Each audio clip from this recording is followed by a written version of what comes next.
उपाय है कि खेत पे आओ, घूमो, पटाओ और इसके बाद भैंस को खिलाओ तो दूध भी पाओ। तो दोस्तों हम आ चुके हैं अपने खेत पर और यहीं से आज की ब्लॉग की स्टार्टिंग करते हैं दोस्तों। और आज जो हम सूचना लेकर आए हैं एक महत्वपूर्ण सूचना है और खेती से संबंधित जो रोग राई हैं आज के मौसम के हिसाब से उसके बारे में चर्चा करेंगे दोस्तों। तो ये रहा हमारे कुमरोल का रोड, यानी लोकल रोड है और ये सामने वेयर हाउस दिख रहा है दोस्तों। और आगे यहाँ पे भूसा की टाल है, ये राह गिरा रहे हैं और साथ ही साथ NH-44 का नज़ारा तो आप देखते ही रहते हैं।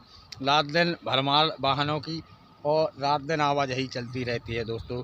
और हम आपको ले चलते हैं अपने खेत पर दोस्तों। आज हम जो चर्चा का विषय लेकर आए हैं वो है दलहन की फसल यानी मटर और यानी हरी मटर और मुच्छड़ हरी मटर प्लस गेहूं के बारे में हम थोड़ी सी चर्चा करेंगे। और जो वर्तमान में आज रोग राई है उसके बारे में भी थोड़ी सी बात करेंगे आपके लिए। शॉर्ट में हम कुछ विशेष बात लेकर आए हैं दोस्तों, तो वीडियो पूरा देखें, इसको स्किप ना कीजिएगा दोस्तों।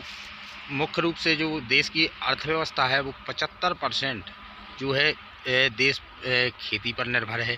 और साथ ही साथ इसमें मुख्य जो हमारा एरिया बुंदेलखंड का है वो दलहनी फसल के लिए विशेष रूप से जाना जाता है। जिसमें आज हम PK3 ये हरी मटर है ये भी है और साथ ही साथ बगल में जो खेत है वो मुच्छड़ का है प्लस गेहूं भी है ठीक बगल में। तो हम तीनों चीज़ों का आपको विस्तार से अभी जो ताज़ा स्थिति है उसके बारे में बताते हैं दोस्तों। जैसा कि आप जानते हैं कि अभी से 3-4 दिन पहले से जो है हमारा टेम्परेचर काफ़ी गिरा हुआ चल रहा है। जब 5 डिग्री सेल्सियस से कम टेम्परेचर पहुंच जाता है तो उस समय जो एक समस्या बनती है वो है तुषार, वो भी दलहनी फसलों के लिए ख़ास तौर से। तो इसमें एक समस्या अभी आई हुई है कि जब हमें इसका जानकारी कैसे मिलती है दोस्तों, तो कम मात्रा में यदि होता है तो उसमें एक ही समस्या आती है कि ऊपरी फूल होता है जो वो फूल ख़राब हो जाता है। साथ ही साथ जो फली होती है वो भदरंग और निशान उस पर बन जाते हैं। साथ ही साथ होता क्या है अक्सर कि जो है खाने में इसका स्वाद तो ख़राब हो ही जाता है। और मुख्य जो टेक्निकल बात है उसकी ये है तना दोस्तों। इस तने में जब जो है इसका तुषार का असर पड़ता है तो इसकी जो सेल्स होती है कोशिकाएं वो डैमेज हो जाती है। डैमेज होने के कारण जो फली जिस अवस्था में होती है उस अवस्था में उसका विकास रुक जाता है। यानी कच्चा दाना है तो वो कच्चा सिमट करके बिल्कुल यानी बेकाम हो जाएगा। जो पुष्पण अवस्था है वो नष्ट हो जाएगी। तो दोस्तों अभी फ़िलहाल मेरे हिसाब से 25-30% फिर भी असर अभी इस फसल में आ चुका है दोस्तों, PK3 हरी मटर में। और साथ ही साथ जो मुच्छड़ की स्थिति है वो हम आपको दिखाते हैं। मुच्छड़ की स्थिति इस समय कुछ अच्छी हमें समझ में आ रही है क्योंकि इसमें उतना नुकसान नहीं दिख रहा है दोस्तों।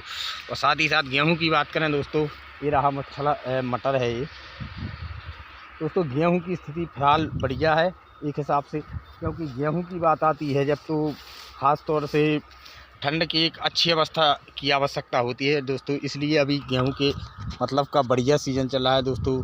तो फ्रेंड खेत मुच्छड़ मटर को लेकिन दिखा रही पूरे में सरसों वह भी झड़वे वाली है दोस्तों। तो जा है फसल की दुश्मन, इके लाने एक ही उपाय है कि खेत पे आओ, घूमो, पटाओ और इसके बाद भैंस को खिलाओ तो दूध भी पाओ। और खेत को कचरा भी ख़त्म करो जो खेत को फसल को दुश्मन है दोस्तों। तो दोस्तों देखो नज़ारा, देखो कितनी राई पैदा हो गई इसमें खेत में। और पिछले वर्ष एक भी पेड़ नहीं बचा था, लेकिन ऑटोमेटिक जो है धरती अपना बीज सेंध के रखती है। इसलिए हम तो एक ही बात कहते हैं दोस्तों कि दवाई डालने से अच्छा है कि जानवरों को खिलाओ और अपने खेत की सफाई भी करते रहो। तो ठीक है फ्रेंड, खेत से हम वापस घर आ चुके हैं और हमारी कुट्टी भी तैयार हो चुकी है गौ माता की सेवा में। और अब वही समय आ चुका है गाय भैंस लगा करके दोस्तों दिनचर्या हमारी यहीं समाप्त होती है और ब्लॉग का अंत यहीं करते हैं दोस्तों। मिलते हैं नेक्स्ट ब्लॉग में, जब तक बने रहिए।